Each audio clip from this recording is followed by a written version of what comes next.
Hello friends, how are you? Hope you all are well. Let's start the revision of subject Maths Standard 5th. Dear students, now today we discuss and learn about the chapter number 3rd and 4th. So dear student, in chapter number 3rd, these formulas and these steps is very important. If you understand the meaning of these shapes and area perimeter, so you can easily solve the sums of this chapter. Okay, so here that is the first, that is a square. You can see that the shape of that and some property of that square, that is all the sides are same. Okay, square की चारों side same होती है. Again हम थोड़ा revise कर लेते हैं. That is the meaning of area and perimeter. Okay dear student, perimeter that means सिर्फ उसकी बाउंड्री. कोई भी शेप है, स्क्वायर, रेक्टेंगल, ट्राइंगल, उसके जितने शेप से, जितनी लाइन से बना है, वो सब लाइन का हम एडिशन करेंगे तो हमें मिलेगा पेरीमीटर. ओके, पेरीमीटर मीन्स उसकी सिर्फ बाउंड्री का एडिशन, हम ऐसा भी बोल सकते हैं. And area, area means the उसका अंदर का जो पार्ट है. Okay, inner part of the given shape, that is called area. Okay, तो इसका जो अंदर का पोर्शन है, आप देख सकते हो स्क्वायर में मैंने पेंसिल से शेडेड किया है, वो पूरा एरिया उसका हो जाएगा एरिया. रेक्टेंगल में भी उसका अंदर का पार्ट जो शेडेड, ट्राइंगल में भी उसका जो अंदर का पूरा पार्ट है, उसको हम बोलेंगे एरिया. ओके, तो स्क्वायर है, उसका एरिया का फॉर्मूला हो जाएगा साइड मल्टीप्लाई साइड. ओके, उसकी चारों साइड सेम होगी, दैट मीन्स उसकी साइड को हम मल्टीप्लाई बाय करेंगे उसी से, साइड से ही, तो हमें एरिया मिल जाएगा. Perimeter that means 4 multiply side, क्योंकि उसकी चारों साइड सेम है.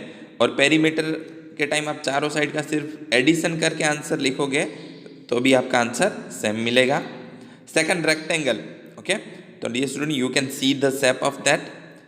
ओके, लेंथ एंड विड्थ होती है. डियर स्टूडेंट, इसमें ऑपोजिट साइड्स आर सेम होती है. रेक्टेंगल में opposite sides are same. Okay, तो इसका एरिया हो जाएगा width multiply length. Okay, square में क्या था, साइड मल्टीप्लाई साइड, क्योंकि दोनों साइड सेम है. यहाँ पे सब साइड सेम नहीं होगी, इसलिए लेंथ मल्टीप्लाई विड्थ.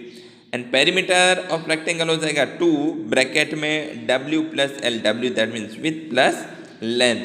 ओके, और अगेन अब पेरीमीटर में ये रेक्टेंगल शेप की चारों साइड का एडिशन करोगे तो भी आंसर सेम ही मिलेगा. Third one, triangle.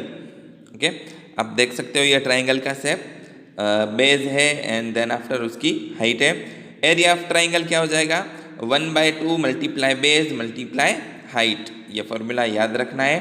Perimeter of triangle हो जाएगा सम ऑफ 3 साइड, उसकी तीनों साइड का हम एडिशन करेंगे तो हमें ट्राइंगल का पेरीमीटर मिलेगा. तो डियर स्टूडेंट, ये फॉर्मूले की हेल्प से ये पूरा चैप्टर आप इजीली कर पाओगे. Next one, next chapter, in that add the following for the 1 marks. 1/2 plus 4/2 है. ओके, दोनों में डिनोमिनेटर सेम है, तो क्या करेंगे डियर स्टूडेंट्स, हम डिनोमिनेटर सेम है तो वो हम सिर्फ 1 टाइम लिखेंगे.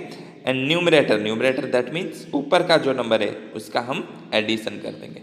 सो 1 + 4/2, सो 1 + 4 दैट इज 5, 5/2 आंसर हमें मिल गया. Second, 2/5 plus 6/5.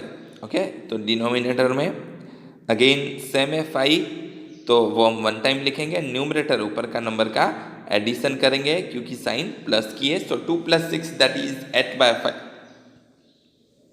Third one, we have to given the 3 numbers, 3/6 plus 1/6 plus 5/6.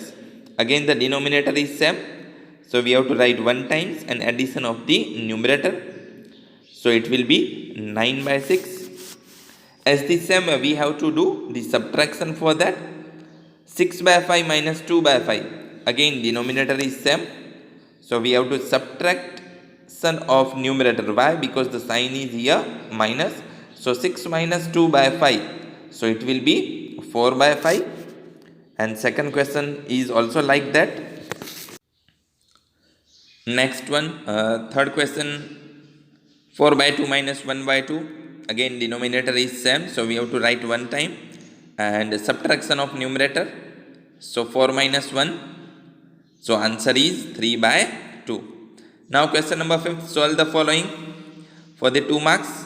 In that first one, find 1 by 5 of 40. Okay. So meaning of OF of in maths, that is multiply.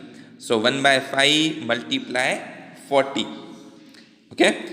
So when the sign is multiplication, just we have to multiply of numerator with numerator and denominator with denominator.